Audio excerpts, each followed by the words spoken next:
Oh yeah, what's up? It's Demented, and today I wanted to do a YouTube exclusive kind of VOD review of some pretty old VODs, but some ones that I think are going to be quite telling about what I'm very much, especially as of late, have been questioning, which is the LA Gladiators roster, especially in terms of their support line. So, just jumping into this really quickly, I wanted to look at Shu because Shu for a lot of people is what they're saying is kind of a at least like top four roster or a top four flex support rather, that like when paired with Moth apparently is like this unstoppable force that like is absolutely nuts no matter what. But in my eyes, I haven't done too much of a review on Shu, but I know a fair bit about Moth. So, going into that, I asked to elaborate a little bit more, and also no info really on Skewed, pretty much. So, I guess kind of jumping into this before actually jumping into this with the actual VOD. Um, in terms of Moth, I think Moth shot calling wise is very good, and although Moth has kind of got a kind of just a big group of like people supporting him and backing him, being like, "This is our best Western main support ever. This is the best fucking main support of all time." It's like, calm down, come on. Um, I don't think Moth has the flexibility to be the best main support ever, especially currently. And especially if you go to things like Plat Chat and things like that, you're gonna listen to people compare him to like LJG. Um, there's so many good just supports in general out there. I wouldn't like there's a couple that I want to mention, especially ones on like Shock, for example, but I also don't want to kind of box them in. For example, like Twilight was someone that came to mind.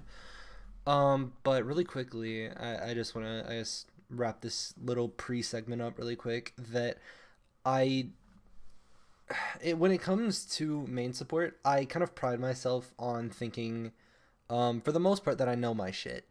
And as far as flex supports go, I'm not as confident, which is why Shu brings up a really interesting kind of not necessarily demographic that I haven't hit, but kind of uncharted territory that I want to look at, because Shu, if you don't know, is coming from Guangzhou, which was a team that I think did pretty well in the past. Although, you know, these don't really account for much. I think their roster has always been consistent as far as their like just competing overall. They were always able to stay competitive on top of always having like a realistically very confident thing. So they were always pretty like confident in their scouting. I guess was the word I was looking for. So I mean, a lot of people are saying that if you're looking at a any like backline that is like star studded, it's this backline. Personally, I think a couple issues could come up. Um, for example, pretty much Bap and Brig are my two big ones, which having those two people out of your entire hero pool is pretty insane. I'm sure Skewed or Shu could either or learn Bap, but not knowing Brig between any of them is a big chunk missing because of how much of a staple she's been in the past, I don't know how many metas. But she is very like she comes up often, and I think that's something that is nothing to really be like overlooked. So I guess moving forward, um a few expectations, I guess, that I should set. So for Shu, I expect mechanics. Like mechanics, I definitely think have to be there at this point. Um, because judging by the Shu page over here, they play, if you haven't played Widow, and that's like a signature hero, so that means they're like their mechanics should be there undoubtedly. I shouldn't even have to question that. So I guess what else I'm gonna be looking at for the most part is gonna be like stuff like awareness, communication. Which what I'm gonna judge communication on is basically comparing Shu to the likes of someone like a Violet. And I think when I look at someone like a Violet, I like a couple of things that I was looking at a lot when I had to learn Zen personally. It was the like instant communication between and like the kind of the flow between like if Violet wanted to make a play, like then like let's say the off tank was like Choi was there, and this is gonna be Violet, so Violet and then immediately to Choi, like automatically they were always on the same page and it was always just fluent. They always looked like they like I always kind of use the expression that they're like acting like they're from New York, and it's like they're walking like even if they don't know where they're going, they know what they're like, they're at least looking like they know where they're going regardless. So I think like that was something that I picked up on a lot in Violet's play, and that's something that I think could be kind of a mix up here because I don't know how the communication language barrier is going to be between Shu and Space, because realistically Space has played with yes Birdring for a while and yes OG, but I don't know if that's enough for Space to be comfortable because if I remember correctly, OG has also been on many mixed rosters. I don't think Birdring has. I could be wrong in that, but getting a little off topic. Regardless, I pretty much my only expectation is pretty good mechanics actually from Shu, and then the rest. If people are putting him up to kind of a pedestal of being like a top 4, top 5 flex support, I'm gonna put him on that same pedestal. And what I'm gonna tell you this review isn't gonna be is me doing a review looking through and being like, this is all the highlights, this is why they're good. I want to know their weakness because I want to know what other teams can exploit in this team, because if people are really talking this team up to be like a third or fourth place team, I really want to know what's gonna like end up biting them in the ass towards the end. So with that 8-minute thing out of the picture, I don't know how many maps I'm gonna do. This is very kind of like off the cuff, just felt like recording. I'll apologize very early for the dog shit crosshair. This was a crosshair that I think I put in like when I was actually using this unironically, so this kind of stays, and I tried to change it but I don't think I can. So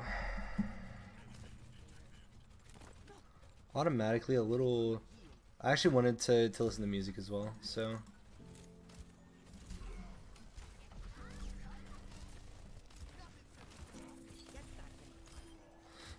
first nade is that good or I can't tell if that hits anyone. That's a big nade actually. Alright, so that nade's good. Definitely doing a good job of playing LOS currently. That's a good fucking sleep.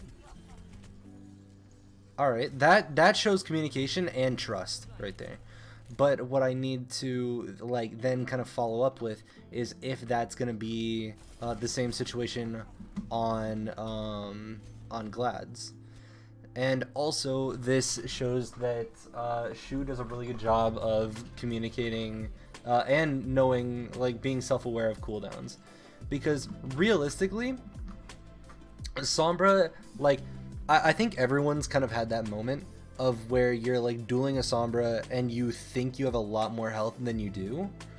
And then as soon as like that Sombra ends up shredding you, then you're just like, what the fuck just happened? And you're like super confused where all the damage came from.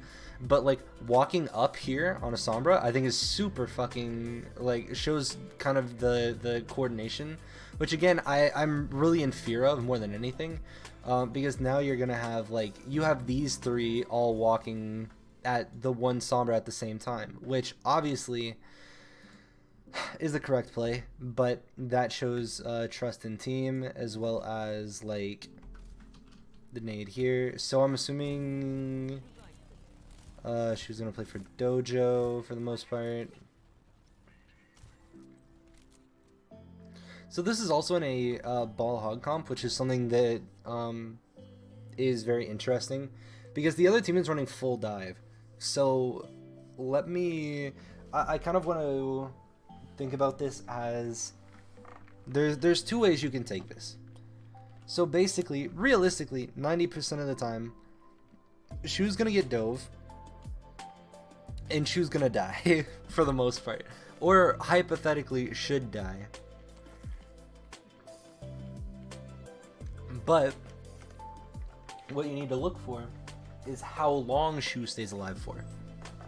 Because if Shu stays alive long enough and they commit enough resources on NYXL into Shu and the dive like barely kills Shu, then they're going to be down so many resources that the rest of their team excels. And that's going to be so fucking like, it's going to feel really shitty on their end because they're going to be like, fuck man, we just got a really good fucking dive off. I don't know how the fuck we like still lost. It doesn't make sense. And it's going to be very frustrating for them. And it's something that you want. So realistically, they're only going to be able to dive Krong and Shu. And again, I mostly want to focus on Shu. But now the question kind of comes up is like, if this dive doesn't work, is it NYXL bad or Shu good? Because I don't want to credit someone if they don't deserve it. But if like they definitely have really good individual players, missing a couple shots. That's kind of whatever.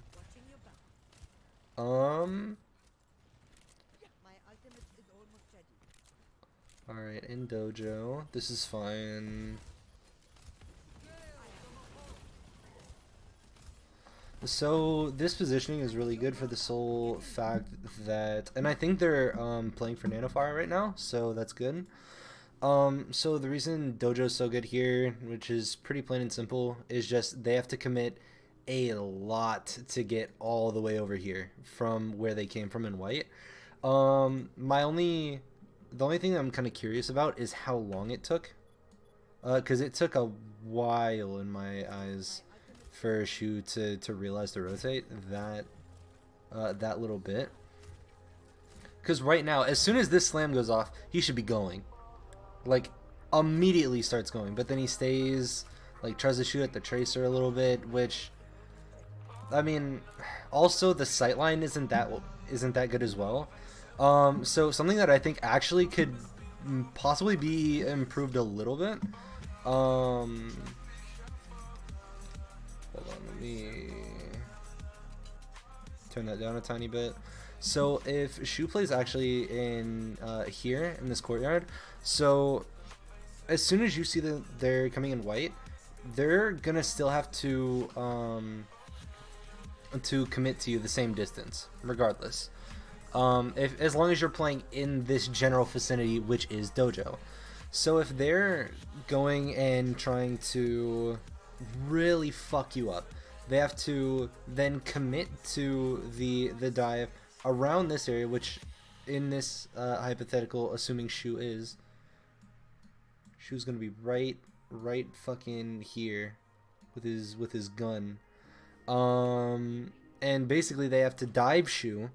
Then after the fact, like you gotta think like after dive, because if you being Shu are in here, as soon as fucking Monkey jumps in, like Diva goes with him possibly, and then like Sombra unstealths from like out here, then like you have no help right now. You are literally just a nade away, and you're gonna be forced out into this courtyard anyway. And by the time you're forced out here, they're gonna have their abilities back to just dick you and meet you over here, which all could have been avoided if you just stayed here in the first place. So I think that's a big thing. So the positioning is okay, but needs to be tweaked. Definitely. It's definitely resistant. Yeah, exactly. So again, Shu should be dying, yes, but also nade didn't go off, but I'm assuming that was a no-reg. Or like a ping thing, which I can understand. So let me slow this down a little bit more. So this is a, like, in my last couple of fucking seconds to live. Goes for Nano. So I would probably say cooldown management, like the cooldown management in terms of like kind of making them force that stuff out is there for the most part. But the order is kind of fucky because like in this specific example, like you want to nade yourself because the nade amplifies heals on yourself, obviously. So imagine nading yourself and immediately walking out here. So they dive, they initially get the 3 bars. So then you're at full HP walking out into Chara, who can just fucking peel for you. And again, you are getting no help from your team if you're in here. So I actually take it back about like the positioning or whatever, because it's so difficult. If you get dove here, you have no team assistance whatsoever actually. So does res come through? Nope. So let's see what happens on the recontest. As per usual, I'm gonna be eating chips and shit through this because I kind of have to. Oh, let's watch this back a bit more. So it's a really big anti.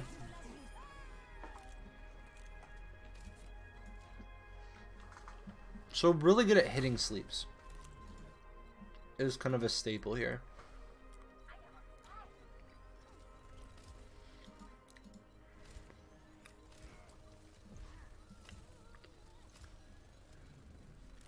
Like that's a really good sightline. All this is good. And sleep comes through, that's good. Ooh, this is bad. That was really bad hesitation in my opinion.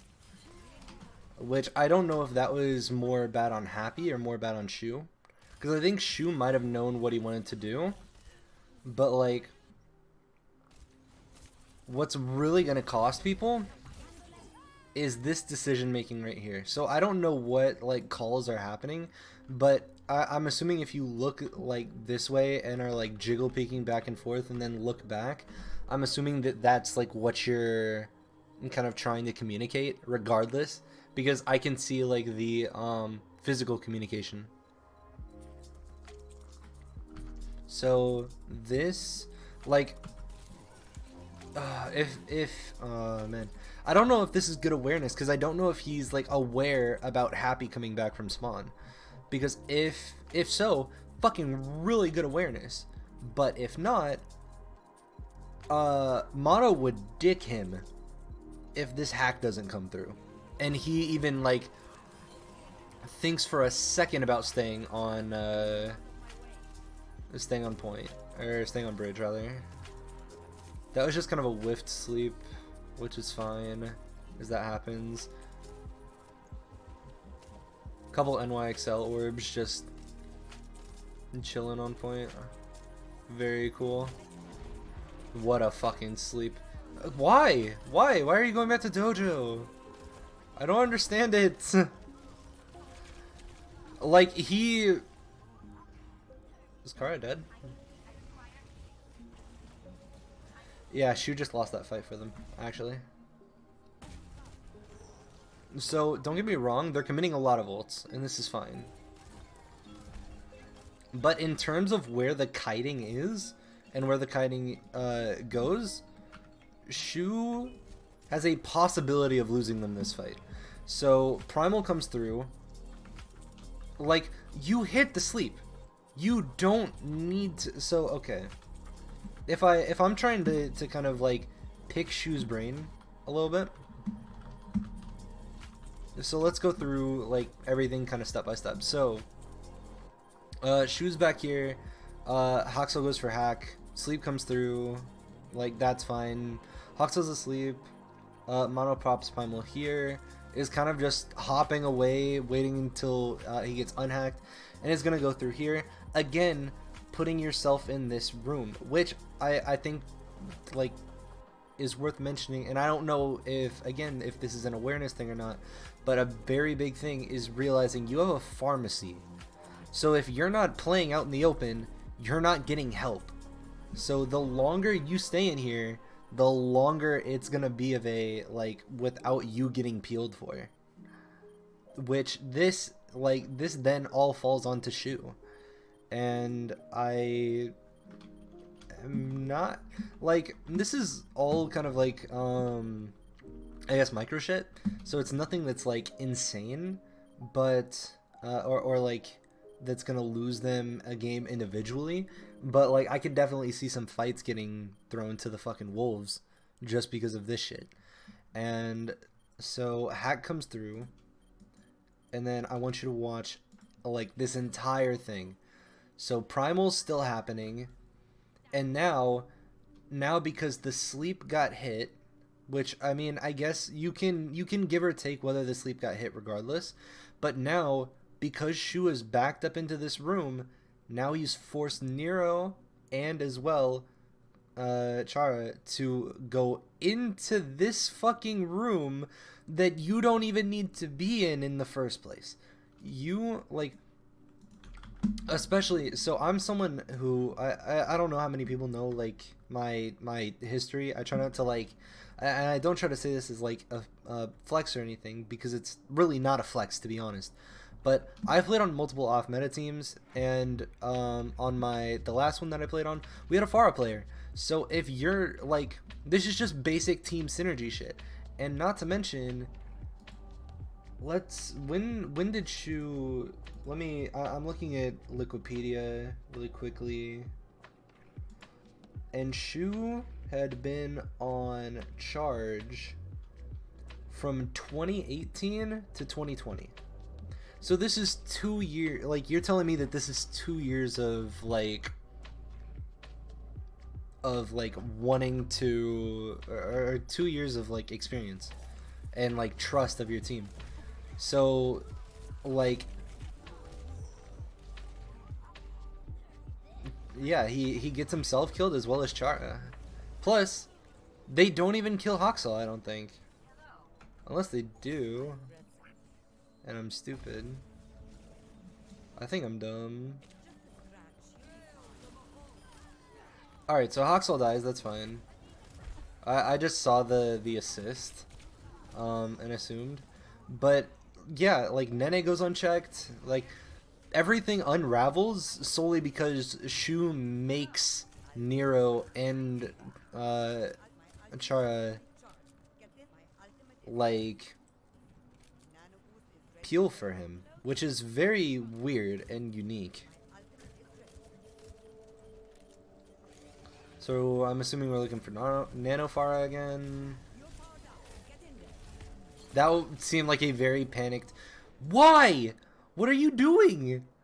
What fucking, okay. I'm gonna take a fucking expression from LS, who, if you don't know, is a fucking, like, League of Legends streamer person. that does like the like co-streams of League or whatever.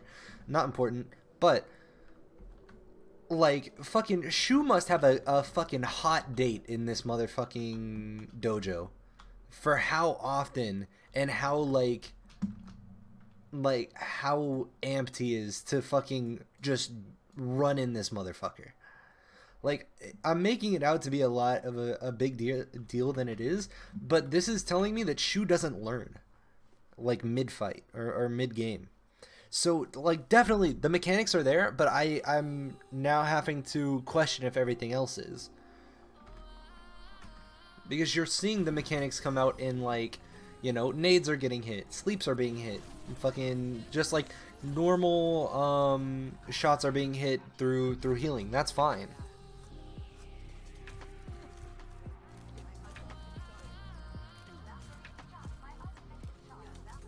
So, alright, so I'm assuming Shu might just get EMP'd and then fucking rolled.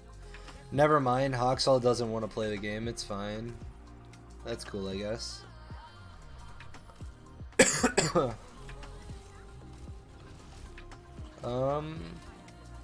Very low awareness. Very low awareness. Okay. It doesn't look that bad from his perspective. Jonak was right behind him, literally griefing the game. And he, like... I understand the concept of, like... And I teach this to people that I coach. You don't want to give free value. So with your nade, you don't just want to throw it out there and just be like, oh, I antied 5 people, but they're all on the back of point while we're, like, just now pushing. You don't want to do that. But Jonak in this situation should be giving you free value. If... Dude, okay. Tell me. I want you to try to tell me that if Shu doesn't turn and throw nade at Jonak, Jonak is an inting. How? Like, man, I don't know shit about Reddit. I don't know shit about anything, but I know that this motherfucker would get flamed to all hell if he pulled out some of that flank Moira shit and immediately got punished for it. Not to mention, if you nade the ground right here, and I think if... I could be off a little bit, but if the timing is right, as he's coming around this corner, let me clean everything up. While Jonak's coming around this corner, if he nades the floor, there's a good chance he not only gets himself to half while you're Valking, so you're getting a shit ton of peel already, as well as the anti coming out to Jonak. If you hit this anti, Jonak dies. Hoppa's fucking hacked and AFK in dojo. There's no chance that you miss this. But he's being stubborn. So very stubborn about cooldowns. Occasionally. Like okay. I would like more source this to like they're definitely, so they're stubborn about cooldowns so much to the point where sometimes it's to their detriment. Is my kind of consensus here. So I'm a little interested about some stuff. So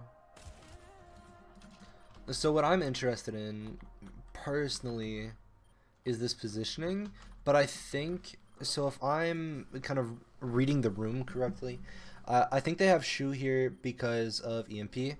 If Shu is any closer and in LOS to of a dive while or during EMP, while during or before EMP, Shu's just dead, realistically. But this also kind of leaves up the idea, or I guess the question of, I'm more questioning the NYXL DPS, because that's what I'm finding myself more curious about than Shu's positioning. Because right now, like, Shu I think is more out of position, and like Valk is already going off. So you're not, like, the more people that are clumped together, the harder it's going to be for you. So if you see that, like, and I'm assuming Haxel can see that Shu's just chilling, to be honest.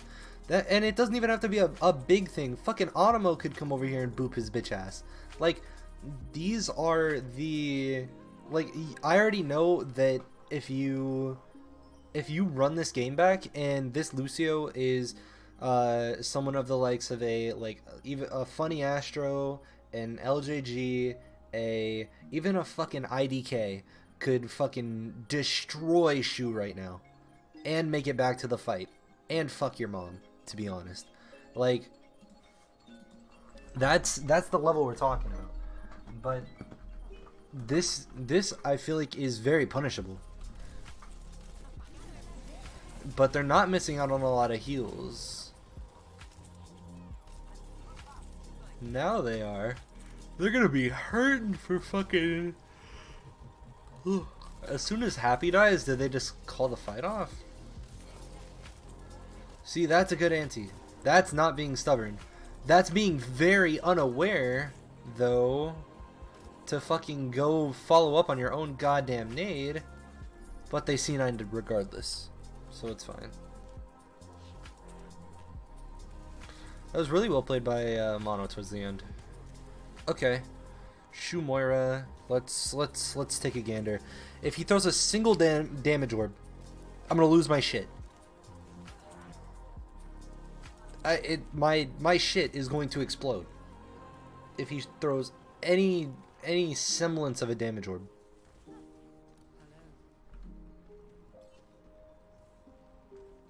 Alright, so he doesn't know where they're at. Unless it's a scouting damage orb. That would be sick here. Guy, you're an idiot. You're already dumb. Fuck. Why? Why? Why? Look how much fucking wasted value. You dingus. You fuck. God damn it. Son of a bitch, man. So, to anyone that is a Moira player or wanting to do Moira shit, realistically, there is no reason not to bounce orbs. Right now, especially because you see Ryan Zarya. They have Ryan Zarya.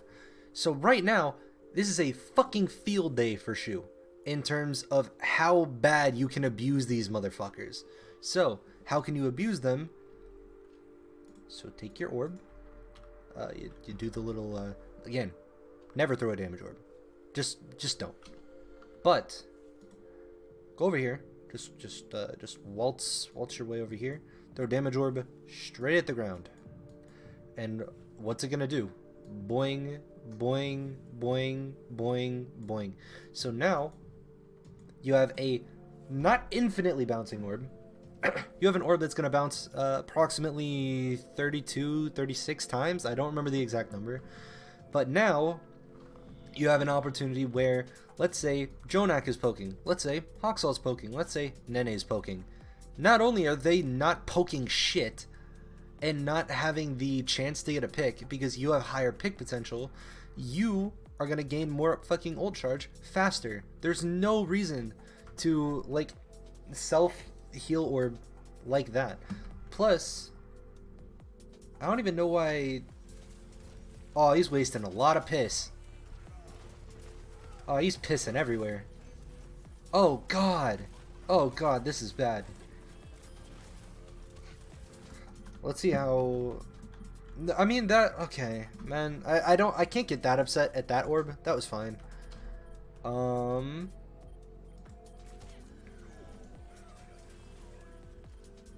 Very not on the same page.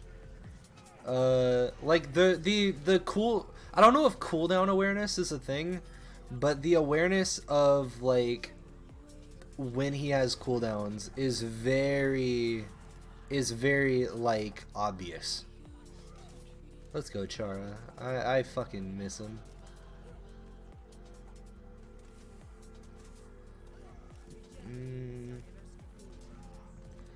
So, basically... Oh, yeah, he just got happy killed, actually. So, couple things to mention. In this brawl in particular, there is no one-shot potential, which is no one-shot potential until you put Window into the mix. So, assuming just like this scenario, Window's out of the mix, like this is where if you see your fucking teammates poking, like your piss is your reserve. You don't piss for free. That's not a thing.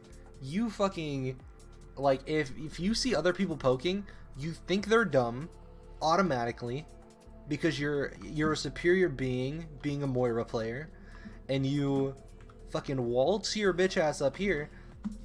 And hold on, let me draw an image of walk, throw it right at the wall. Again, they're on Ryan Zarya. They can't do shit, and it's just bouncing back and forth. Then fucking Happy can play for free. You don't have to worry about shit, and now you're gonna force your own fucking coal because of it. I guarantee he has to coal early because of this.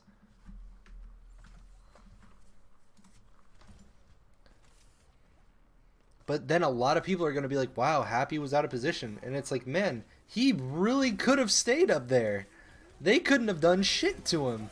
Yep. Let me see, what orb did you throw?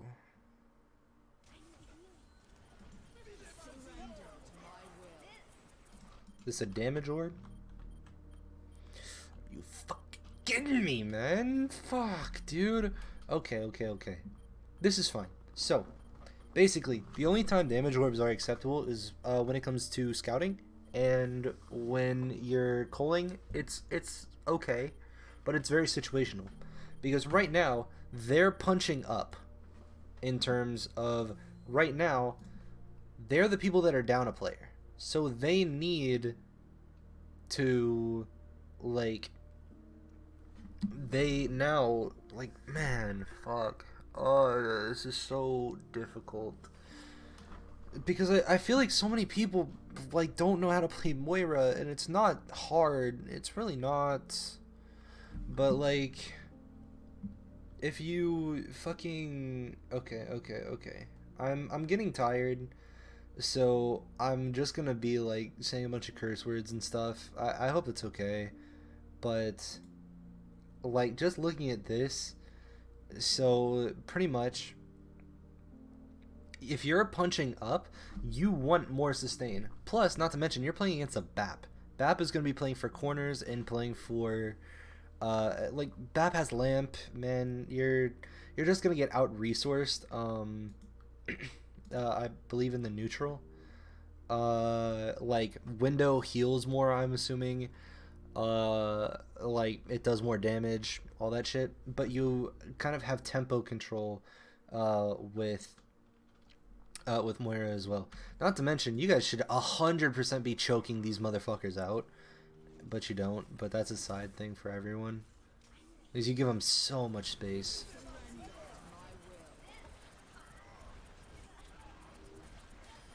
So right now it looks like the orb doesn't really matter. You know, it does matter. Him staying in LOS of the fucking window the entire time. The entire time. Imagine Mono's Fire Strike hits him. Again, this guy would get flamed for fucking years on end. Let's see the bounce. That's so fucking lucky. Alright, he got lucky with that bounce, but that's fine. Okay. So now we see BAP. We can kind of see how this matches up to someone like Jonax, because again, this is good because Jonak isn't known for BAP. But people have said it's alright, you know. It's serviceable. And now we can see how that matches up to someone who's supposed to be what I would say as a on a very basic level is supposed to be mechanically better at a character like BAP than Jonak. Alright, that's good. That's fine. That again, this is where the stubbornness to do stuff or to use cooldowns really comes in handy. Because right here, you now have, you had Wall that came out that made it to where you don't have to use Lamp, and now you have Lamp for you know, something like an aggressive beat, something like a, you know, a May freeze, you know, all that kind of shit. And I mean, Shatter even coming up as well. Like, these are all things that you can now have Lamp for. So again, this is fine.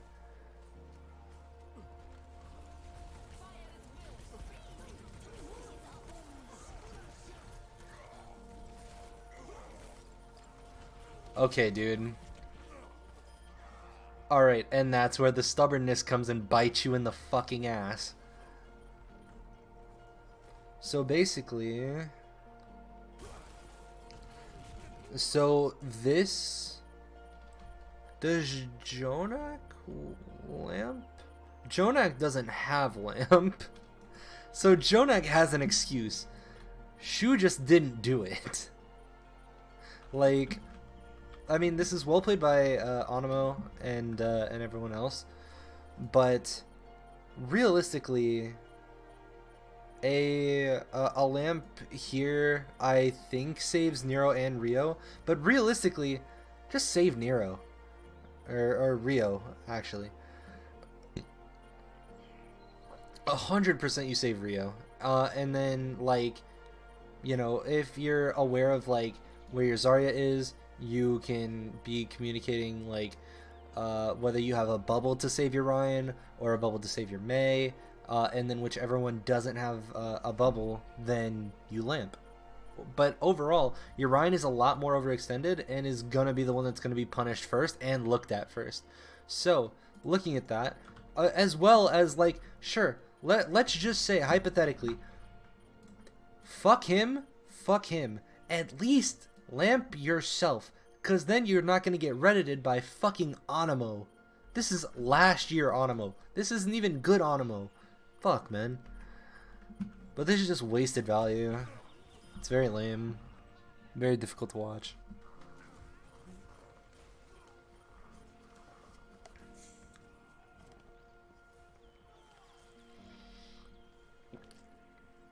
Yeah, look at that fucking ground and disappointment. Dumbass. Forced to shift early, very cool.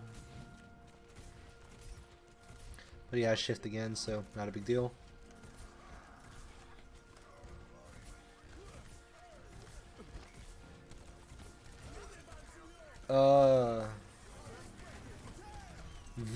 Still very fucking reluctant to throw Lamp. There's a high nooning McCree!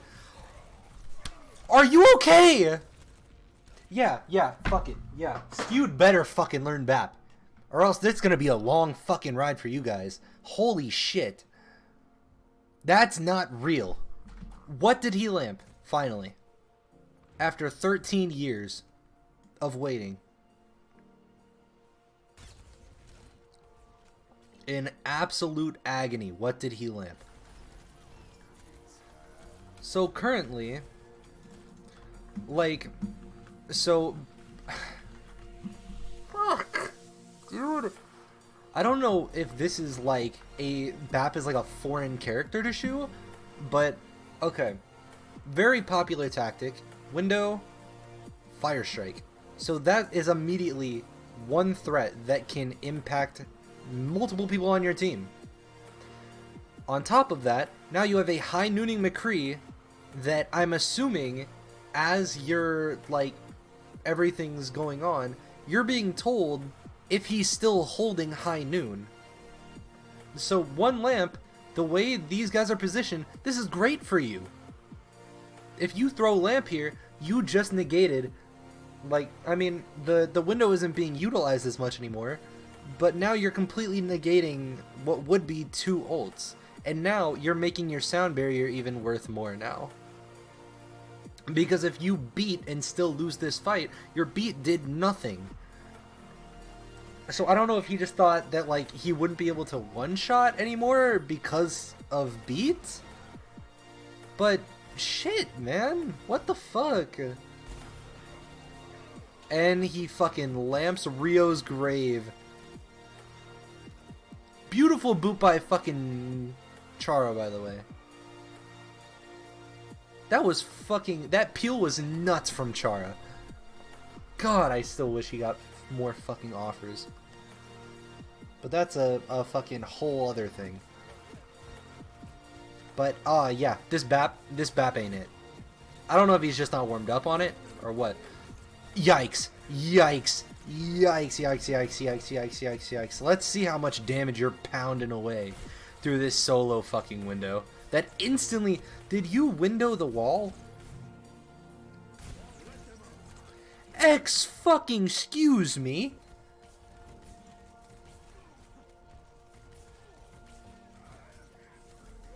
Why? Okay, couple things wrong with this wall. Or window, rather. So, first off, literally just a better angle of this is right here. So obviously this is a, it's not really as much of a problem now because it's not as small anymore. But like right here, you only have, you're very linear in where you can fight. Where if someone like creeps up on you like from anywhere in this LOS, they then force you to kind of play in this corner instead of like making you actually fight something.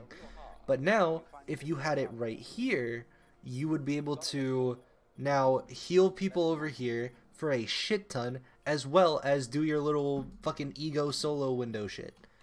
It's literally just a better angle. So pounding away damage currently. Please heal with the fucking window.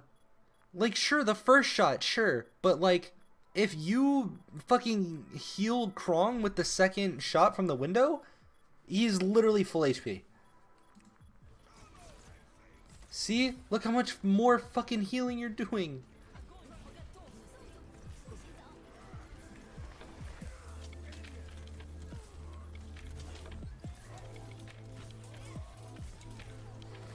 I mean, that lamp was better. He actually threw it during the fight.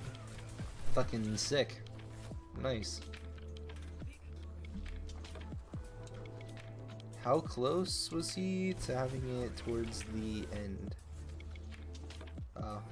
I guess Krong probably thought he could touch, which is unlucky. Alright, next map. I forgot to mention, this is from September 12th.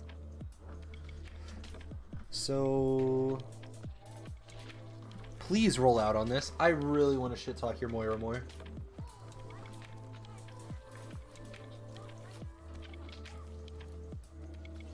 Especially on a map like this.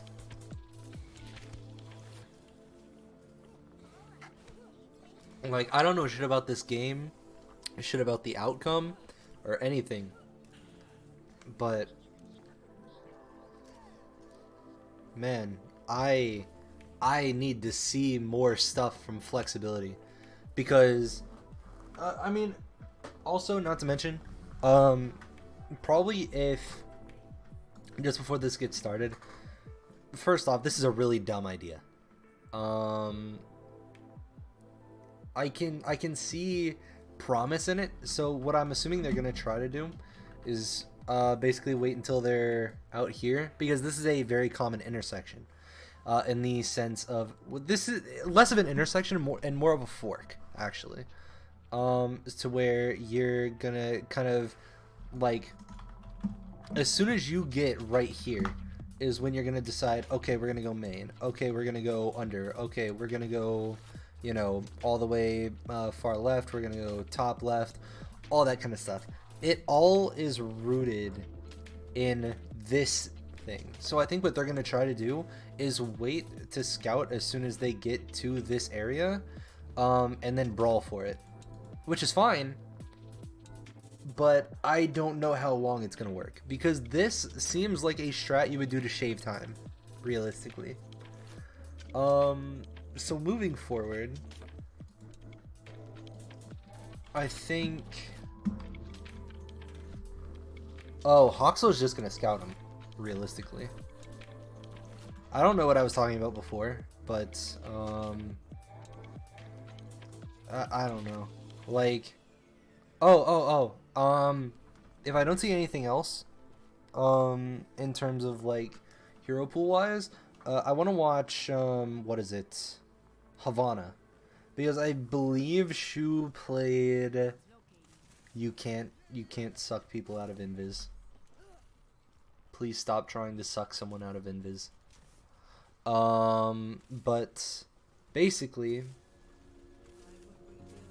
I'll watch Havana and watch for the Zen play. Basically, now my expectations are on a Zen 2 trick, realistically. And even then, the Ana positioning was pretty niche, and same with cooldown usage occasionally. So with that, I think Zen is probably going to be an outlier and probably one of the more like better things to see from Shu. Yeah, I would be fucking quaking if I was a Glads fan and I got told that like Shu was on my team and I'm like, yo, let's fucking go. All right, I want to see what kind of player we got, and then go back and see this shit. I would be fucking terrified, personally. That's just me though.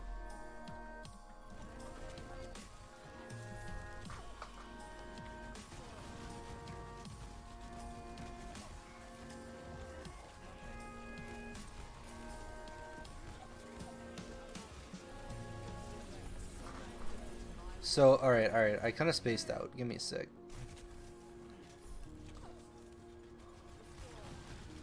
So, that's an okay orb. The only reason, like, these orbs that aren't bounces are okay is, first off, there's nothing to bounce off of. And second off, it's very difficult to... I mean, okay. Throwing an orb normally, like, into your team is fine as long as it gets fully absorbed. If it doesn't, then that's literally wasted value. It just is the most plain and simple way I can say it, which is right here why all of the coal or all of the stuff really gets soaked up fast. So why does Rio die?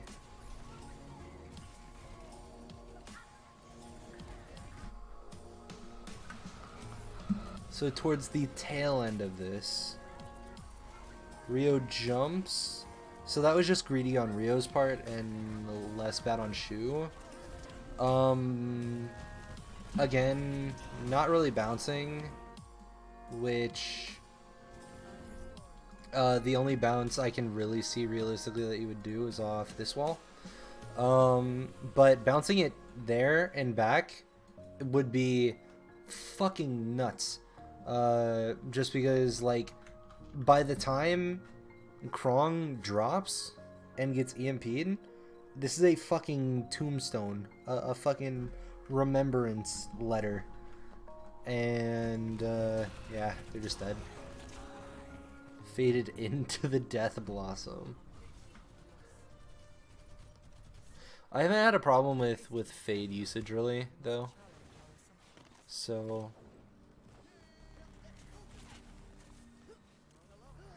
like, I promise you, for a lot of the things, you wouldn't understand how much of a difference something as small as, like, bouncing orbs really makes until you see it done. And once you see it done, you will know why I am in such pain seeing something that's so free and so easy to do get overlooked by people even at, like, owl level. So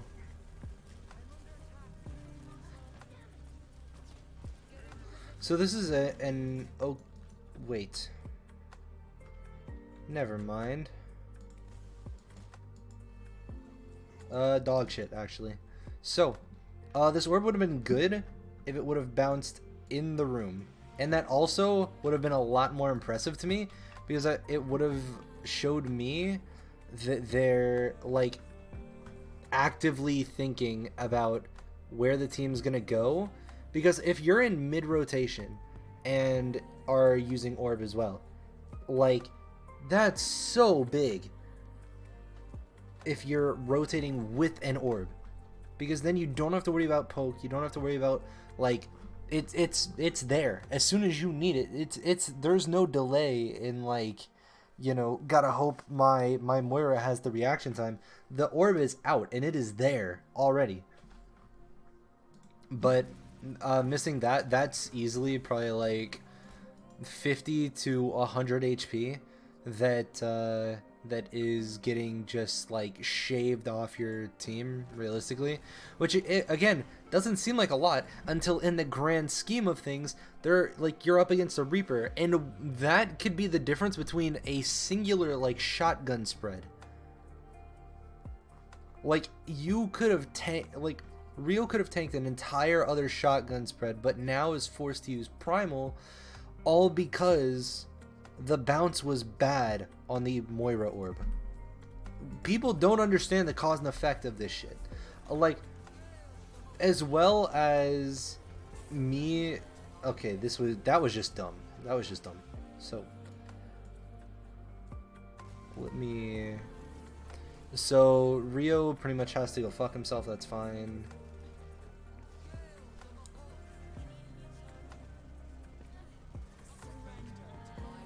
He really tried to heal him.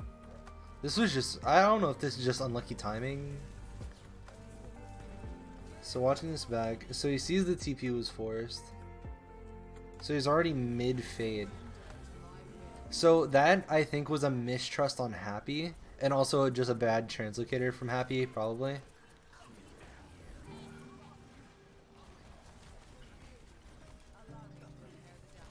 Oh, that's a bad orb. So, something about orbs is that you can bounce them and still make them hard to get to. So, like right here, let me just recheck this shit. Like just as an example, this orb comes out here. So realistically, on this trajectory, as I use my fucking big boy words, is gonna come over here and then probably bounce into outer fucking space. But knowing a lot of people's luck, it's probably actually gonna bounce here and then through cart, which again, you're pretty much only getting one bounce out of, which is dog shit.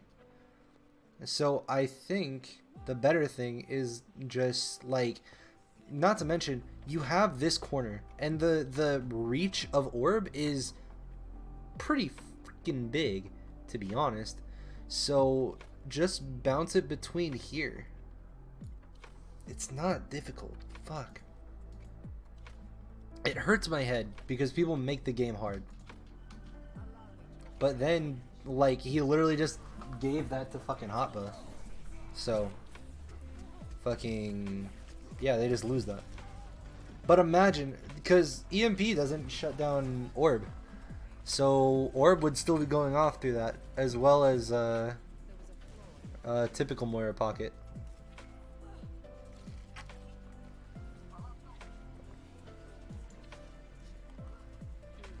Let's see.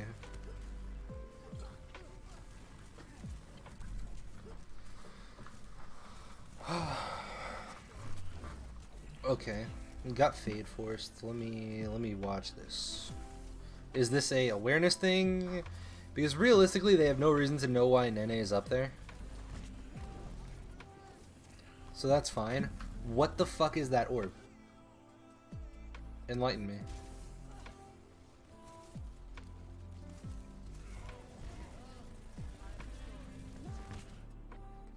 Don't tell me he threw one. Don't.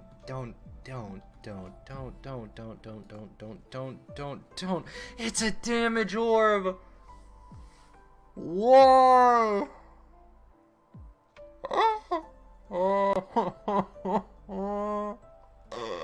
You're a real fucking clown, aren't you? Jesus, man. Okay. Let me. In the grand scheme of things, If you're gonna throw a damage orb, throw it to scout up here, if at all. Because if you scout up there, that's fine.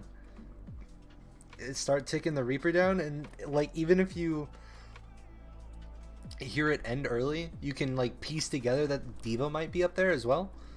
But throwing a damage orb here literally provides nothing in the terms of seeing like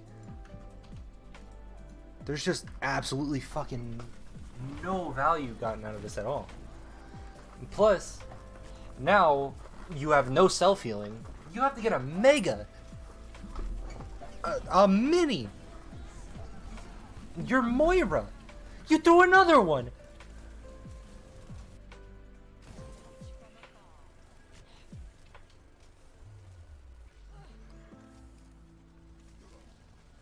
So what does this fade? Does he fade in?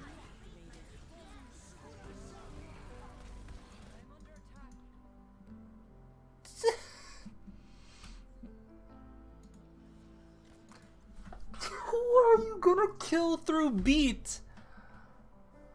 Who? I wanna fucking go to Shu, and I wanna have him point at me. Who the fuck he's killing with that damage orb? And what does it do? Fucking I would love to see a even sentence constructed of what in the absolute hell that would do.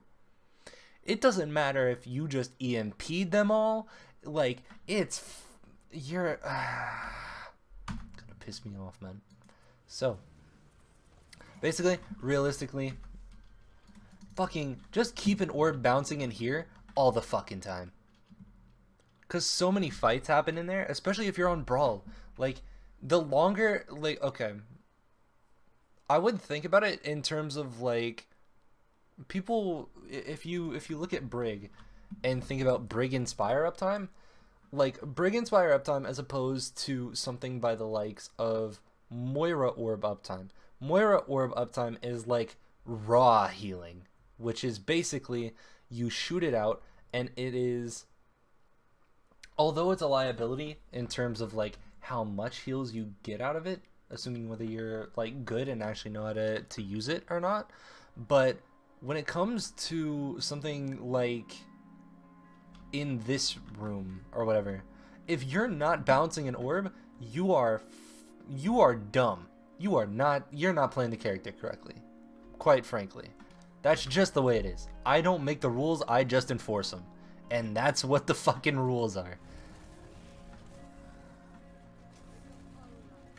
Even like bouncing an orb all the... Why? Why?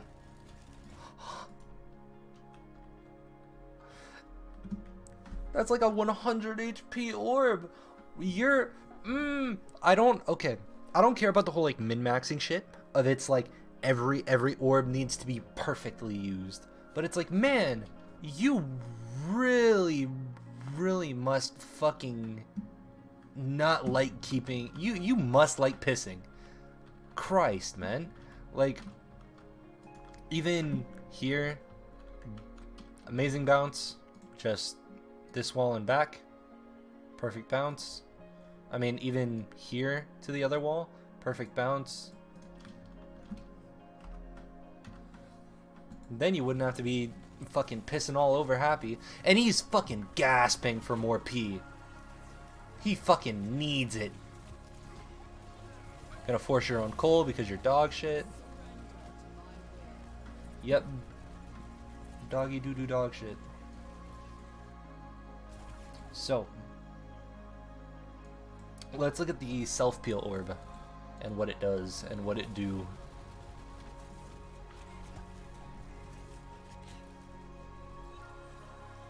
So this is fine. Walking with your orb is very underrated. But then he also doesn't trust his orb, so doesn't use the entirety of it.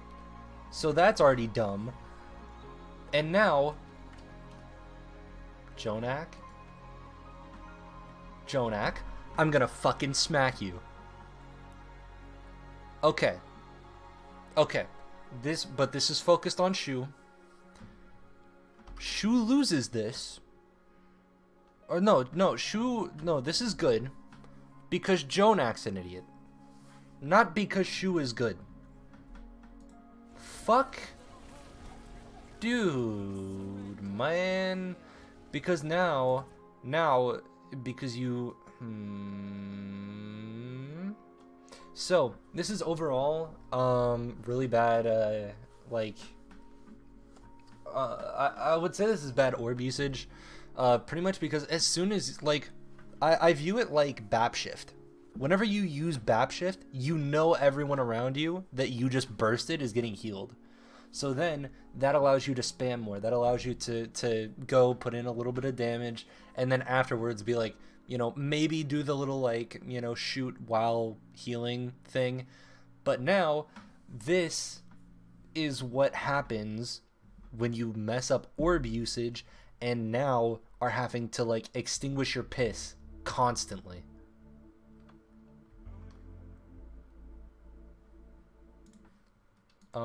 Like the entire thing is basically like this whole coal happens entirely because like, dude, you're literally healing with the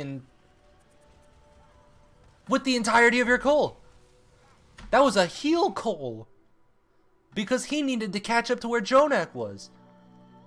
That's insane. Like, fucking correct me if I'm wrong, but that's fucking wild. Especially, Jonak isn't doing well either. Because obviously he's still throwing fucking damage orbs like the fucking character first came out and it's the most broken thing ever. Like, it's insane. Like, just throw healing orbs and be smarter. Also, nice. That was a cool dodge.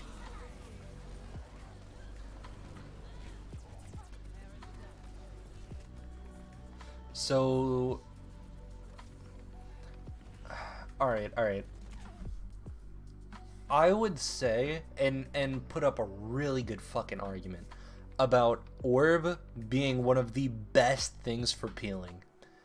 Now, regardless, they do have a diva, but if we run this back to about over here, where you are continuously pissing on Happy, but let's say instead of you throwing this absolutely useless orb, let me just make sure it completely shits the bed.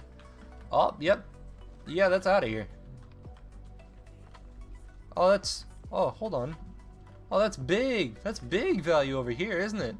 God damn. Imagine if he orbs and him and Happy walk with it. It literally keeps them both up. So again, and this is something that I've said forever. I'm not a numbers person. I don't fuck with like I don't fuck with all that shit with like numbers or whatever. So realistically, I just know you do a dickload of healing if you were to like turn, and then you know where you and Happy are kiting to. So if you orb as you guys move along with it while pissing on him the entire way, like, dude, you're doing so much healing, and you're gonna like that is what I want to see when I hear like this is a fucking insane flex support that the fucking Gladiators picked up. I don't want to see this shit. Because frankly, this means there's going to be more VODs of it and more people being like, dude, oh my god, Shu's fucking nuts. And then I have to fucking go through all this pile of dog shit again. And I'm like, are you sure? Are you sure? That I don't think his E key works very well. Especially on that fucking Baptiste character. I don't think it's too good. That could be me though. I don't think a lot of people are looking at the individual player. They just see like the flashiness and they're like, yo, this guy's nuts. But realistically, and this is why it's so hard to judge support players solely on like a overviewing VOD, because if you don't see this, don't tell me. It's gonna go to the fucking to the fucking moon. It's fucking ascending like GameStop stonks. You really fucking dude. He really doesn't like healing his team. My bad. He really doesn't like healing his team. And like I'm amplifying this obviously for like entertainment value, but Jesus. I am very alright, what the fuck was that?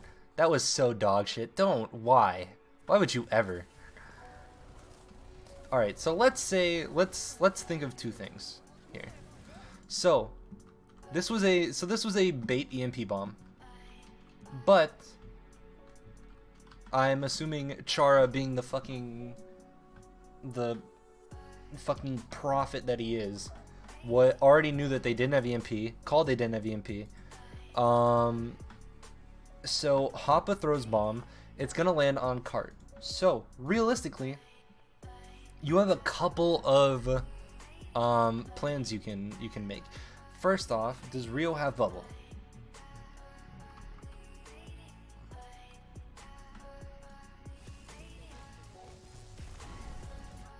Rio did not have bubble.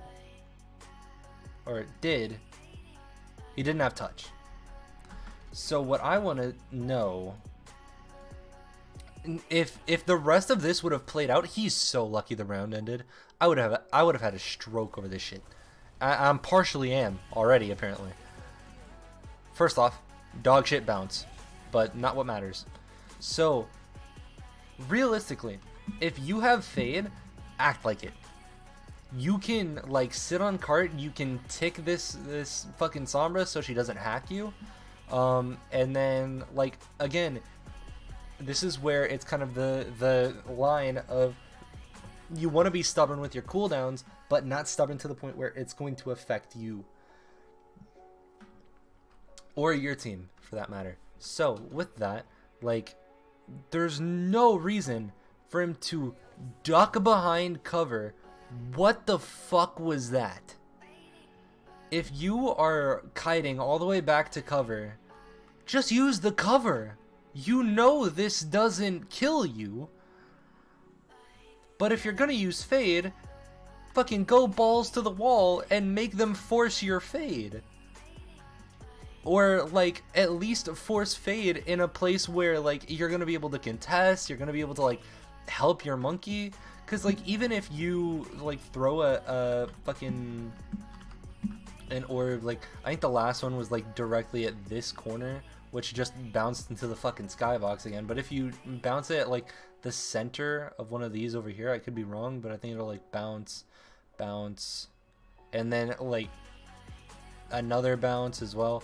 Like there's a lot of uptime to be had there. But Jesus, there's a lot I'm desiring currently, especially in terms of Moira and Beth.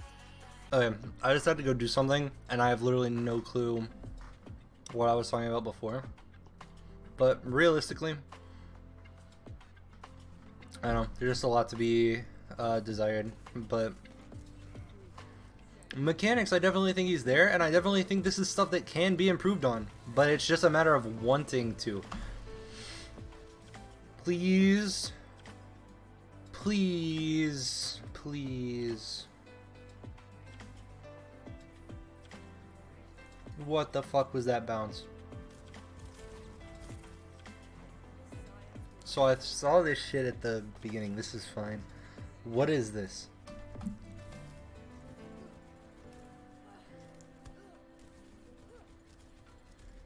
I wanna get full context of this shit. Was that a damage orb?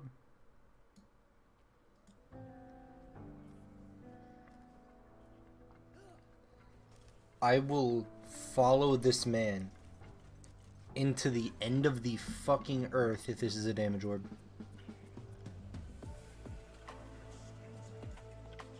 Alright, that was heal. But why?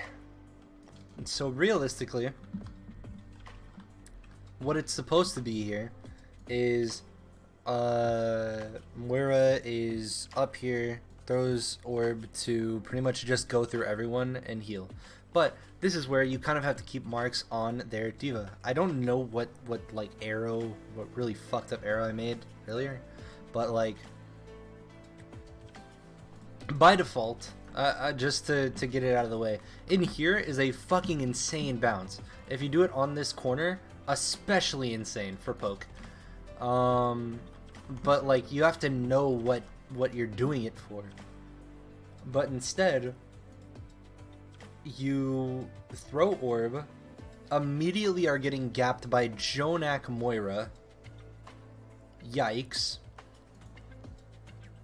And now you have to make up for that ult charge by just pissing on people, and fucking Hatva's not gonna get punished because he's just gonna boost her out, and they're gonna peel for him. And so now you have like nothing realistically. You're getting out of ult piss very fast. He's about to get done whizzing, man.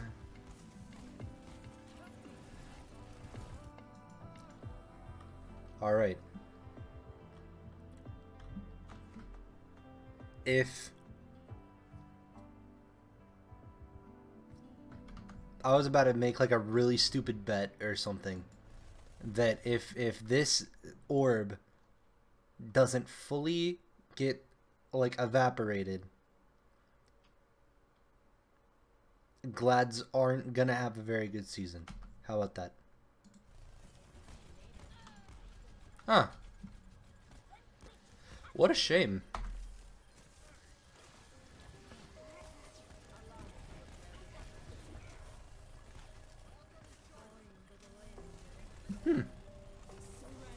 I couldn't have told you that was gonna happen. How? How do you get killed through coal? Why?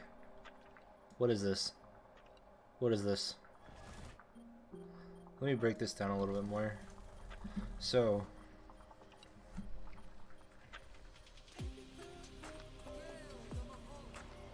does he orb beforehand?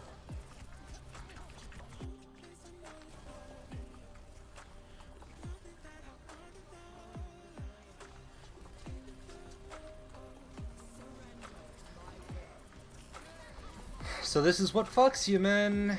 Okay, not to mention, you have mech advantage right now, or do you? Yeah, you have mech advantage. I'm assuming Krong wasn't out of mech beforehand. You have mech advantage this entire fight as soon as Hoppa gets demeched.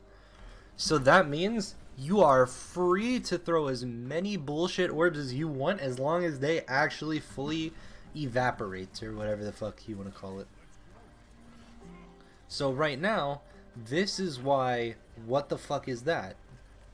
That is so unbelievably early that is now, at the very least, 200 HP flying through the sky. That could be its own fucking character, actually. Like, if you're throwing out shit like that, that's so far away. Oh my god. But now, because you wanted to throw your bullshit orb, you didn't have an orb to throw early and didn't get that initial, not like, so basically when you're throwing when you're gonna cull, so everyone kind of knows that it's not really tech, but it's basically you either throw health orb or damage orb right before you cull. So if we put them in their own separate boxes, the only difference is the burst that you get from them. It's not anything like insane about like it's these look like tits, my bad. Boxes of stuff. So the only difference is the burst you're gonna get. So you're either gonna get a burst of healing, I'm not making a tit again, or a burst of damage. That's the only difference that it makes. But if you're impatient and aren't keeping track of your ult charge and your cooldowns at the same time, man, that's gonna fuck you really hard. Like, it's the small things. that end up amounting to big things like this, like you getting killed through coal. Plus, not to mention, Hotba would have died even faster if he, like, even if he threw one of his damage orbs. Again, just throw a fucking poke orb. Like, I don't want him to orb super early, but if you orb, like, and have it bouncing up here, that's a poke orb. Because while you're taking the damage, you're getting it absorbed, it's going into your ult charge. That at least gives you value, as opposed to, like, just kind of throwing it early and then it, like, going to fucking Netherland.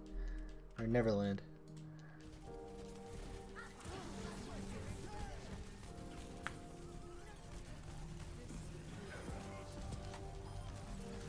Alright, this is fine. What the fuck was that?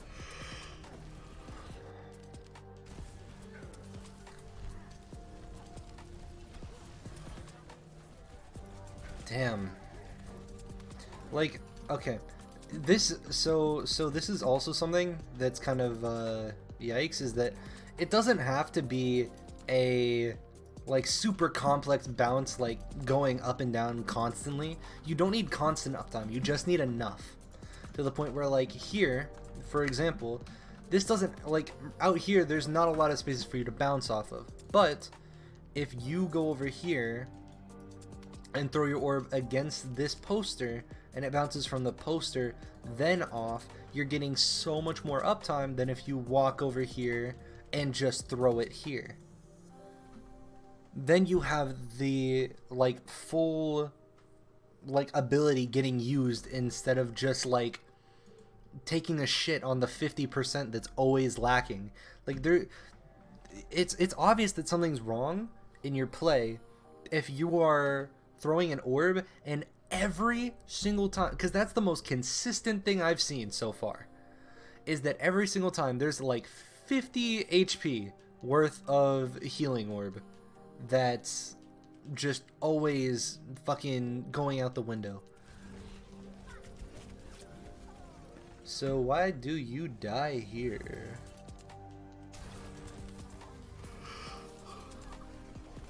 I mean, first off, the orb was dog shit. So this is, like, understandable. He should have died, so I'm happy he did.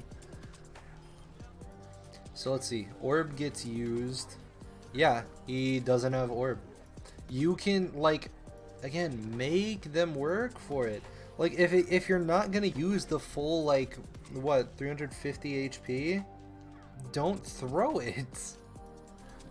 Like, especially, you're on the tail end of a fight. Just, like, you have piss. Just use it. Use the piss, and then as soon as they commit, like, super hard like this, imagine he's trying to primal you, and you just have your fucking orb there. That's not only gonna tilt them, you're going to, like, go to another level of, like, just fucking you're just gonna get so much more value. I don't know why people don't want it. It's free. It's really free. Like, fuck, dude. God, I fucking hate this role, dude. It sucks. Like, this is why I want to do more shit. In terms of, like, watching stuff. Man,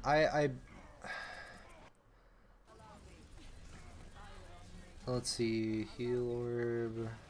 Ooh. Another consistent at least 50. Having to waste all your P, which in turn, like, this is a pattern now.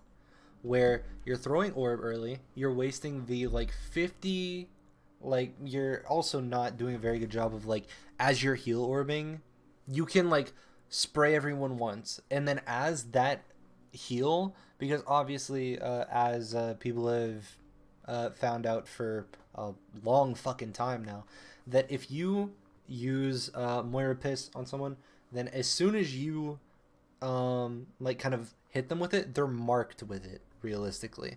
So it's like a mark, and then you heal over time. It's not It's not just like an instant thing. So like with that information, you then have to think, okay, when in a fight scenario am I going to be like farming? When am I going to get my piss back?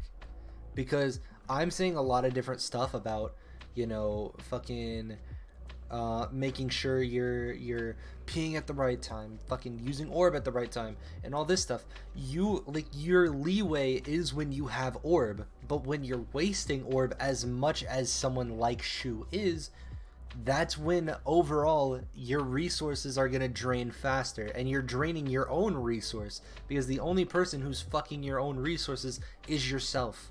You are the sole reason that you're like not. I'm assuming probably not healing as much as Jonak. And like you might not even have to be like calling here if like, and this is just a possibility, if you possibly used your like orb correctly maybe like 3 fights ago or some shit. Like this goes deep, and like a lot deeper than people think, because again now they're gonna be pushing onto a Shu with no fucking heal orb, or not heal orb, but barely any piss. You're at half piss, man. Alright, Jonak just threw a fucking damage orb. You better win this fucking fight. Nope. Pussies. Why? Why? What is this for? You want to heal the tanks? You're Moira. You can literally just tell them that you threw orb in here. Realistically, Hoppa should be controlling this high ground. As soon as, like, it's, like, visible that you guys are taking high ground again. As soon as they, like, drop it. So Hoppa should just fucking eat this, but, you know. What can you really do? I guess. But again, you're still, there's so much HP that's just down the fucking drain. That was really lucky timing for you. Really good beat by Chara. God. He's fucking gasping for a chance to get piss. Force his own Cole again. Like, these Coles are okay. But that's because Cole, just in a fight, is... What the fuck are you doing?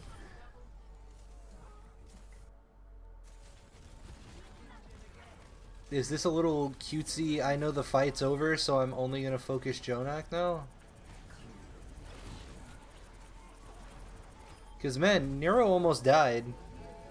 I don't want to be the bearer of bad news, but you almost let Nero die. I don't know, man.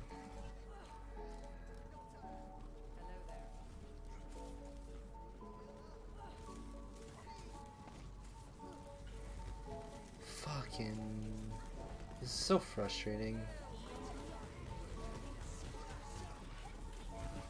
Let's see how much value these last 2 orbs get. And like, as well, like going, I guess following up on what I was saying earlier with like just doing a kind of a one-time bounce, and how it just gives you more uptime regardless. Like,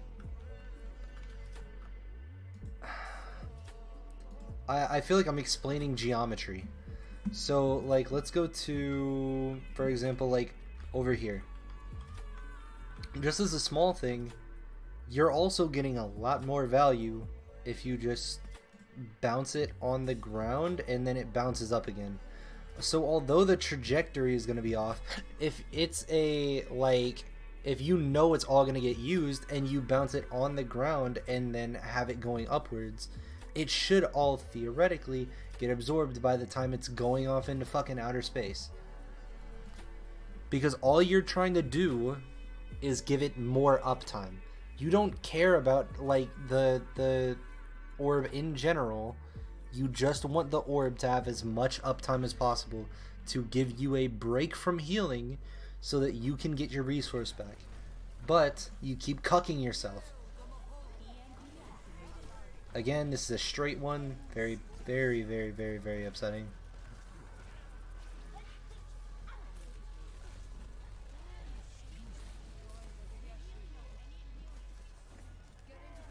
Oh, that was a panic orb. That's fine though, because it actually all got used.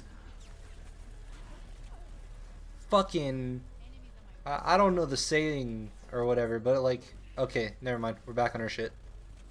Unlucky. Wait. Unintentionally good shit. Unintentionally good shit. You weren't trying to do it, but it did it for you. Fucking dude. You're okay. Let's think about context here. So Rio just jumped in 1v6. So Rio immediately has to primal. As soon as that comes out, do you think he needs the extra damage right now? He needs heals, man. And again, it was a straight shot, so that fucking like healer, I don't know, man. Just everything about this is rough. And like you wouldn't think that a character like Moira would get this deep, but it really fucking does, especially at the higher levels. And this isn't like some, oh man, only this isn't like a Yeatle looking at like an Ameng VOD and doing his like, this is where you could have gotten more value, this is where you could have done a more better play. Like, this is me looking at what is supposedly a top 4, like, you know, apparently one of the a part of one of the best support lines going right now, but this guy doesn't even bounce orbs correctly on Moira, let alone us get into his fucking BAP that already gave me a headache. Like, I hope that makes sense, where it's like I'm more distraught because I want, like, if I hear that someone is getting talked up, they better get talked up for a good fucking reason. So that's a fine fade just because of the bomb. No, actually, no, this is dog shit. Never mind. I take it back. I thought about complimenting you. So realistically, let's look at the overall perspective. So Hat comes out onto Chara. Chara's fucking screaming his life for his life to not end. But solely because you fade over here. I don't know if this is more on the tanks or more on Shu, but Chara couldn't have done anything in terms of being hacked, but your fade makes you invulnerable. You didn't have to like fade all the way back here and fade behind cover and then get back. But so I can see two sides, but what I also want to kind of be known is that like he could have very easily faded back here, would have had this cover to work with, as well as the mini right here. You know, Sombra, he's falling back onto Sombra, so he is falling back onto damage, and Chara would have survived, assuming he immediately throws heal orb like he does here. It lowers the distance, and overall just like he gets burned fast because of how like alone everyone left him. You really let Jonak ego fade onto you. What a fucking joke. I'm gonna go back and watch the fucking Plat Chat episode of them saying Shu is like a top whatever flex support. Because I don't think you can call someone who can barely understand Moira, let alone like seeing how he did on BAP, a very like highly anticipated to watch flex support. That's a very greedy fucking self orb. Look how fucking greedy this guy is. So this is good in terms of peeling for him and Happy. If Happy wasn't here, and then Krong also helps his case by going and peeling. So I think this is more good on Krong, and I mean just good on Happy, I guess. But I mean, I guess bad on Happy more than. Don't throw damage orbs. I beg for you, not to throw a damage orb. That one was very minuscule, but it still crushes my fucking my heart every time I see a damage orb thrown. So I definitely think after this I watch Havana. So let me see.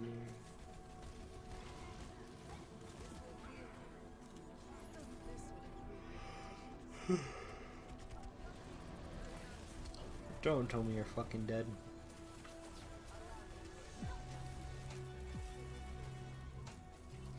Okay. Still fucking struggling to get any heals out whatsoever. So you force your own call. Like, I feel like I'm reiterating the same point a lot, but that just shows, like, me.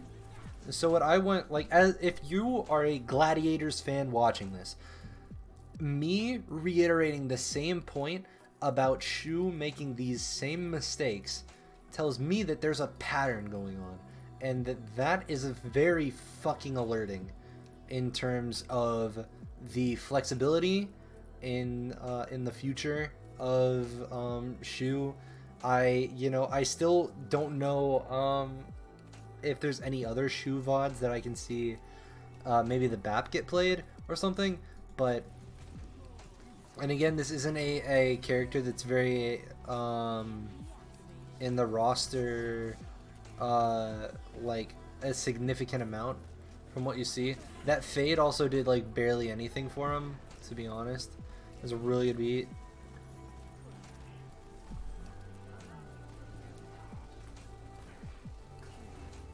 This is just stall, yeah.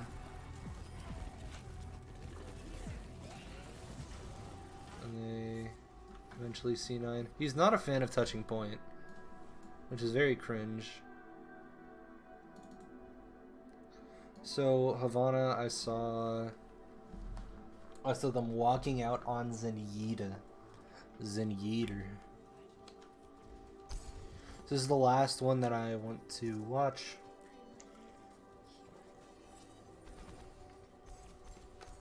I might cut it off halfway just because of depending on how long this takes or how tired I feel. So what I want to be looking for in this, so this is kind of weird. So basically there's gonna be a couple things to look out for. So with double sniper, there's a few different, I guess, styles you can expect. So first and foremost, you want to always be in a position to where your mercy can peel for you above all. And with this comp in particular, you're basically going to see one of two things. You're either going to see Nero with the Sigma and them pretty much be a duo the entire time, and then Shu kind of just goes and does his own thing, and Happy does the same thing as well. Same with Krong, I guess. But on the I guess other hand, you're also gonna see the possibility of simply Nero and Happy playing for off angles and Shu connected to Rio pretty much all the time, which, just as an example of what that would I guess kind of look like, I don't know if this would be a better way to paint it, would be like something like Widow shooting from up here, Hanzo from this teal building, as well as Shu and Sigma holding this corner for the most part, and then Mercy obviously flying in between all of them. And then, I don't know, fucking Roadhogs over here or some shit. But outside of that, that's what I'm looking for the most part. I'm assuming it's probably going to be more of the snipers taking off angles and Shu sticking to Rio a lot of the time, but he's playing pretty far back. I think it's very interesting. So initially, not even chancing the initial volley. So this is going to be very interesting in what he's playing into as well, because Hoxall is playing Genji, and I'm assuming is going to get a Mercy Pocket for the most part. So realistically, this is a very far back position. So this is again, this is kind of weird. So the only thing that I think in my mind, because right now this is really bad in terms of sightline, because I was talking about before, you want to have multiple angles. So if we go back to what we were talking about before, if you have a Hanzo and Teal building, Widow in this building, and then a Zen here, you would have a crossfire that all ends up over here, where you have Widow site, you have Hanzo site, and you have Zen site. So they're basically getting spammed from 3 different directions, and they have to kind of figure out how to answer all of them with something like a singular monkey bubble. But instead, now you have Happy, who's, I just lost my mind drawing that, Happy who's looking here, Nero who's looking here, and as well as Shu, who hasn't peeked anything and is like not really looking at anything back here. Like, but even if he does peek, at most he's got that. So that is something that can be really easily negated by something like DM. But I guess I want to see a little bit more of a change in positioning. I would say preferably the positioning that I would choose is around here. The only real problem is if you look at your threats overall, the only big threat is Widow. So as long as Happy is keeping tabs on Nene, as well as Nero is using Sonic for Nene as well, then fucking Shu could be having a field day right now. So real quick, what did he already get ult charge off of? This is just something that's very like nitpicky, but I'm just interested. That was very lucky. But I mean, a lot of volleys are, so yeah, I still really don't like this angle. You're getting no spam in through this entire push. But if he plays too far up, he also pretty much gets insta-domed or insta-dove rather.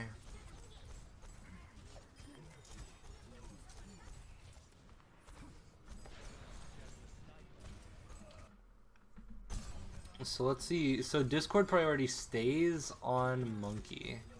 Swaps to Genji. Okay, so I'm seeing a common theme here, which is basically... Jesus, that was a fast blade. But basically later, he gets a little bit greedy with Discord and starts kind of Discording more for himself.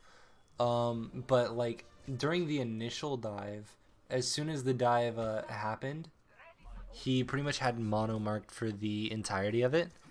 And then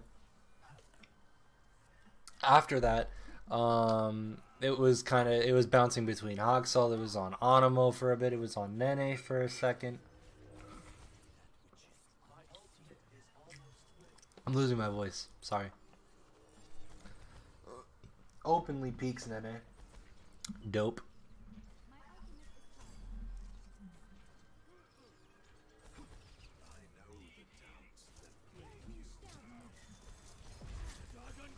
This very quick to turn on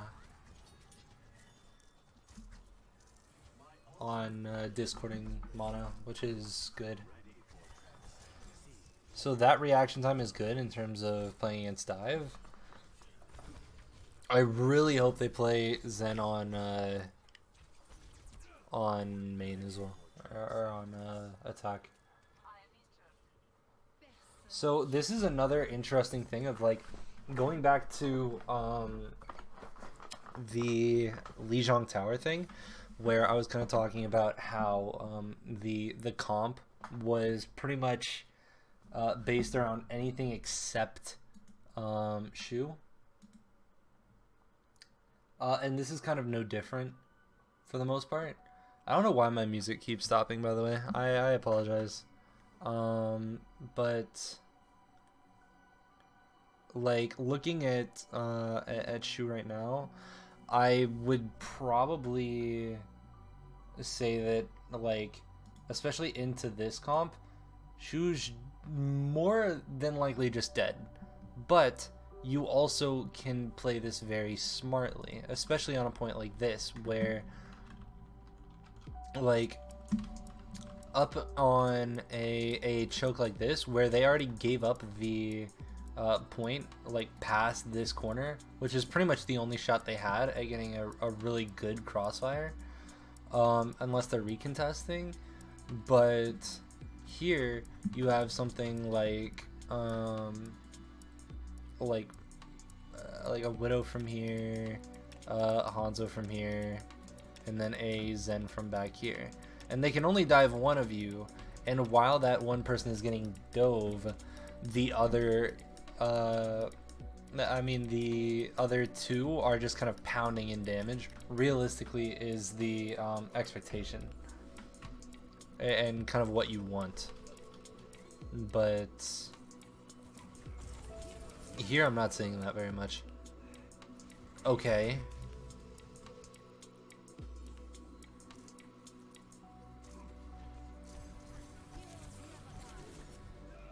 Alright, he just got fucked. Like, incredibly hard. I'm surprised Charo wasn't able to res that, but I'm assuming it was also because of pocketing and keeping Rio up was probably a better priority. Alright, so Trank gets forced finally, that's fine. Doesn't, whoa, okay, actually.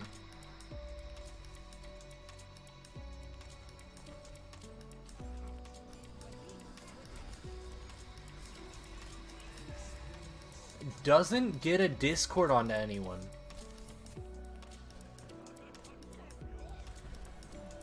Doesn't Discord anyone while the... Okay. So they do the normal thing of like... Of killing D.Va while remeching. That's just a pretty typical thing.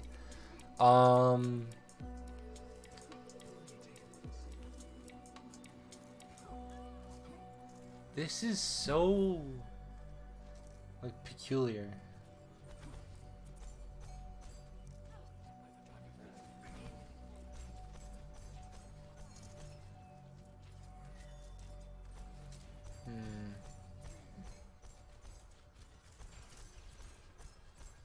So immediately has Discord on what is now Hawksaw. I don't know why he Discorded that, but I mean I guess it died, so cool, man.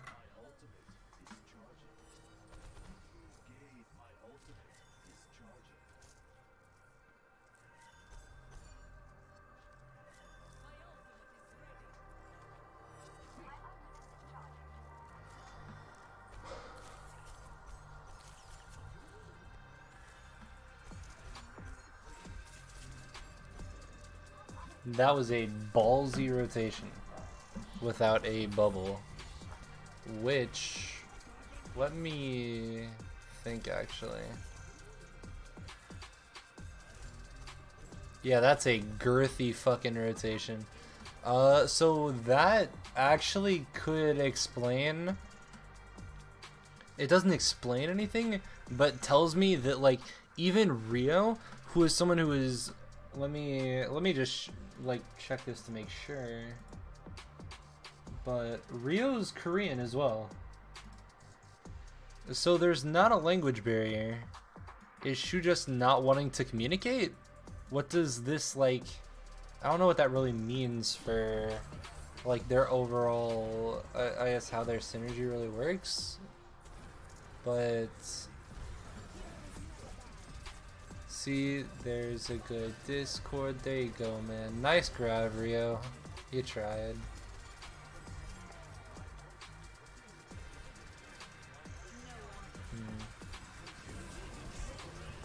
This is a fine trance. He actually has Discord out this time.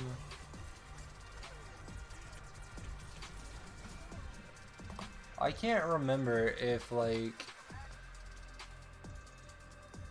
if Hawksaw just had, like, a field day and was getting, like, all the fucking big ups in fucking YouTube chat. That's a good nade. Sorry for having the black bar up, my bad.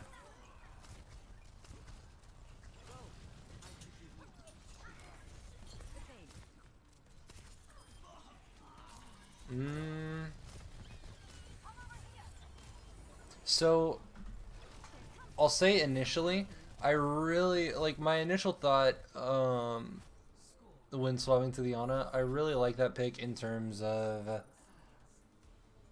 you looking at your, like, other support or something and just being like, okay, I can work with this, and just being like, alright, I don't want to, because, like, if you roll out on fucking like Zen Lucio, you're probably still gonna get pummeled. But if you, like, swap to it to where you're actually on a, like, viable comp but still are on something that can stall, then that's kind of the really I guess prime thing of what you want. But what I'm more interested in is that I'm seeing very rarely Shu like peeking angles that it seems like he would normally want to, or just as a Zen player that you would want to. Because typically, if you think of being a Zen player and you're just like, you know, you want to be on the same page, especially when, like, they rolled out on a Sig. So if you're rolling out on Sig, you, like, your job is to communicate to your fucking your teammates about, like, damn, man, I really want to, like, make sure that I'm not oh, wait, that was actually sick from Rio and Krong. But you want to make sure that you're, like, talking to your Sig and making sure that you're able to peek whatever the fuck you want. Like, here's a lot more of a wide peek, and obviously gets punished for it by Jonak's outstanding damage orb that also stops them from being able to hold spawn, which is so fucking cool. I love that people are still throwing fucking damage orbs. It's 2020, 2021, man. Come on, brother. It's not difficult, man. Again, holding the same angle, I don't like this. So pretty much, like, this is something that you can also think of, like, if you're a Zen that you're not as confident in your mechanics, you can think of it in the sense of, like, alright, if my mechanics aren't good enough, and I'm gonna play this angle, and they can get on to me easily, then you're putting more faith in the other person's mechanics, where it's like, alright, they hard dive the fucking, so let's say, like, hypothetically, okay, so they can either dive the Ashe up here or the Zen back here. If they just dive and fuck the Zen, then your Ashe is going to be pounding away the entire time they're diving. But in vice versa, if you are, like, if they dive your Ashe, you're realistically expected to be pounding away into them while that's happening as well. And if none of that happens, if they just like push you here and shove a fucking like really I don't even know if this is the shape of DM, but if they just shove DM in your face like this, like you're both getting negated and none of you is doing the pounding. So both of you are just not able to pound, which is very, very dog shit. As I'm sure it probably feels like dog shit to play as well.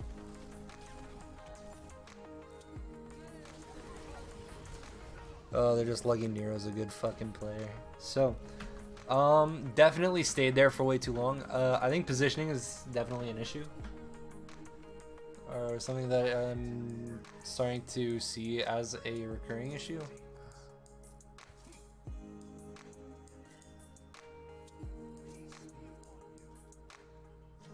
Did they recontest this? Okay. Rio tried. Alright. So okay. So this is a lack of awareness and not keeping track of flankers. I do want to see, does my angel char, is my angel char able to pocket? But I mean, not in the slightest, because fucking Shu died so fast. So this is one of the times where pretty much positioning wise, you want to realistically play over here.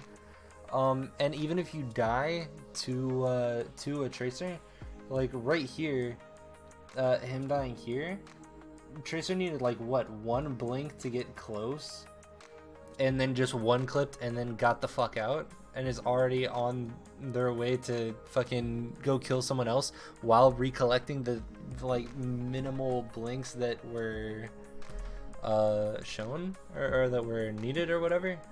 Like, give yourself some fucking cover, man, as soon as you see that they're trying to recontest.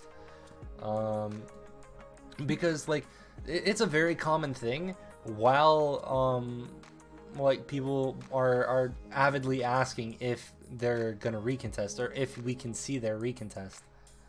And if you can, fucking, you better start trying to find some fucking cover if you think your Zenyatta bitch ass is gonna haul ass through their comp and slide.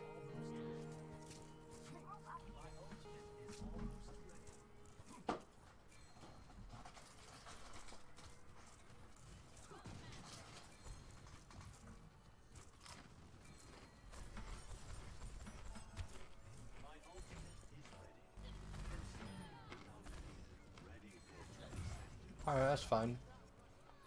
This is really bad on NYXL's part.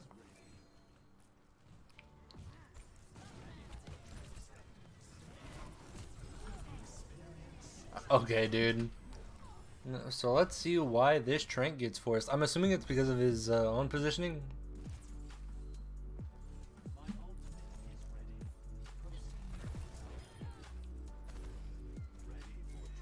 So guy gets shit on. Mono has an unlucky jump.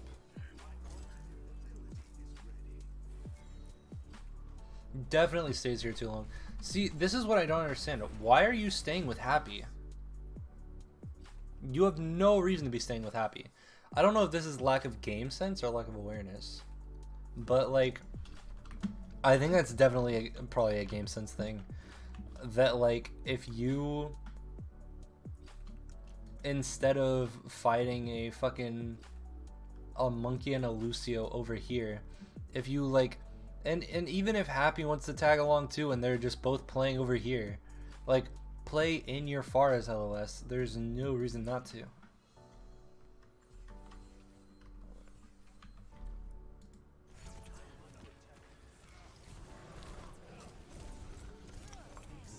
And due to this positioning, as I said before, he forces his own Trank.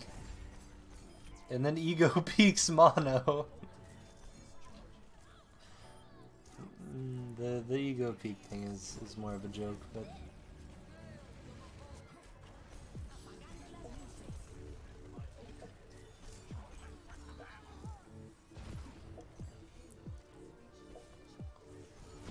God, I fucking want Charlotte to be in the league still. I'm so upset. Dude, my head genuinely hurts. And I don't know if that's just like because I'm tired or because of this video, but like, man, I am not looking forward to seeing Shu, unironically. Again, I know I'm making this out to be like a very big thing, but like, man, I had so much hope, actually. But this is also from September, so I'm hoping improvements have been made.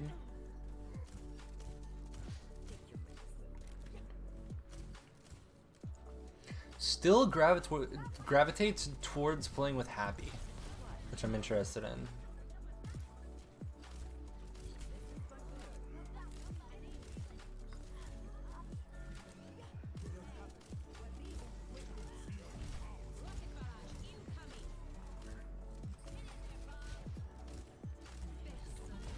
Yeah, Chara was probably my most underrated main support. Or just the most underrated main support, I believe.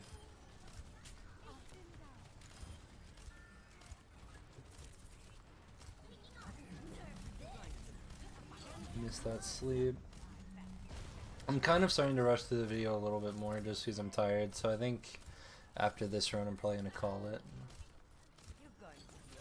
Alright, so, from what I could collect there, if we're, let's fast forward all the way to the end here. So, this, I think, in terms of like Ana and Zen,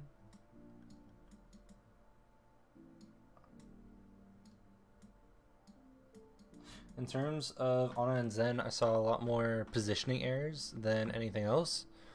In terms of like, I mean, as well as Ana, I guess, also kind of leading into BAP, the very like reluctancy to use cooldowns was super reluctant, actually.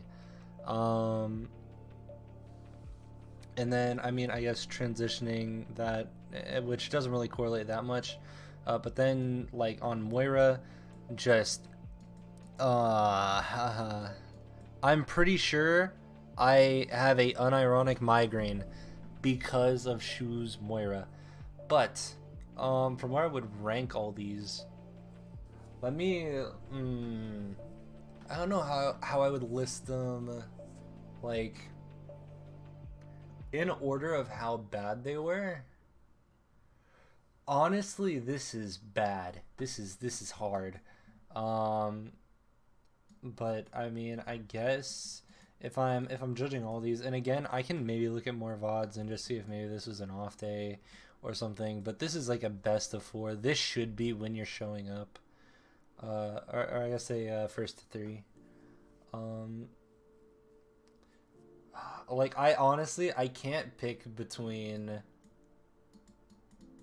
Moira and BAP for how dog shit they are. So I would literally have to put them at the same tier if I'm rating them in terms of like first, second, third. So my voice is completely fucked, but that's fine.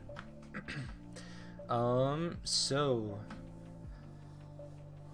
with that, I mean, I hope this kind of gives insight more to Glad's fans on what to expect, and think about what player you actually got instead of your deluded world of we have the most star-studded roster, because I honestly think you guys are going to get a wake-up call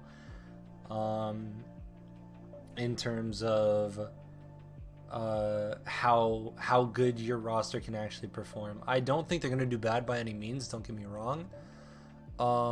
Because I also don't have too many other flex supports to compare them to. But in terms of this compared to where I see the ceiling at of flex support, this is bad. And I want to see it improved. So hopefully I can do that. I don't know how many more of these I'm gonna do of VOD reviews that are exclusively gonna be on YouTube, but I guess it depends how it does reception wise.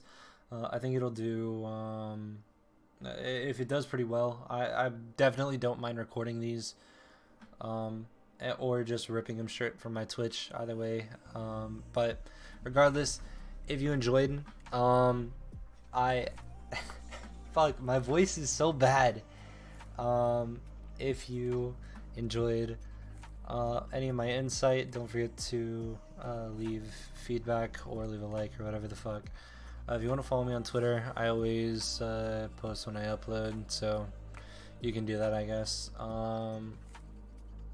Other than that, I think I might have a couple more of these kind of on the back burner in terms of people that I want to review going into next season.